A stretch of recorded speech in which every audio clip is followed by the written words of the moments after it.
Senator Joe Lieberman shrugged off U.S. envoy George Mitchell's comments that the U.S. could penalize Israel for not making further concessions to the Palestinians. I gather that someone in the administration, unnamed, disavowed the statement of Senator Mitchell after it was made, or said that's not what he intended. I don't know about that.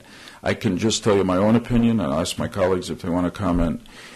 Any attempt to pressure Israel, to force Israel to the negotiating table by denying Israel support will not pass the Congress of the United States. In fact, Congress will act to stop any attempt to do that. I don't think we're going to come to that point. Senators Joe Lieberman and John McCain are visiting Israel with two other senators as part of a larger Middle East tour.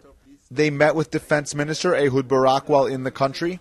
During a press conference, they both reacted to questions regarding concerns that Israel and the Palestinians have yet to come to an agreement to sit down and negotiate a peace plan. I have come to the conclusion that the Prime Minister in the State of Israel is right. It's time to sit down without preconditions and begin serious negotiations to bring about a lasting and permanent peace. The U.S. Can never force the Israelis and Palestinians to the negotiating table unless they want to go to the negotiating table and begin to negotiate in earnestness with one another for a better life for both peoples. We can facilitate such negotiations, but we cannot and frankly should not force such negotiations. The senators also commented on a bill that would allow for the U.S. president to implement further sanctions on Iran. You want broad-based sanctions, not something that's just going to hit a certain economic status of the country. You want sanctions that will have impact.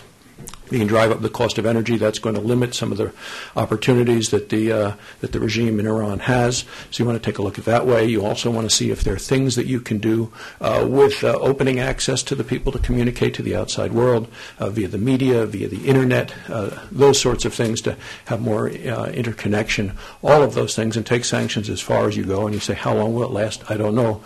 But ultimately, you need to prevent Iran from developing nuclear weapons. Benjamin Spear reporting for the Jerusalem Post, JPost TV.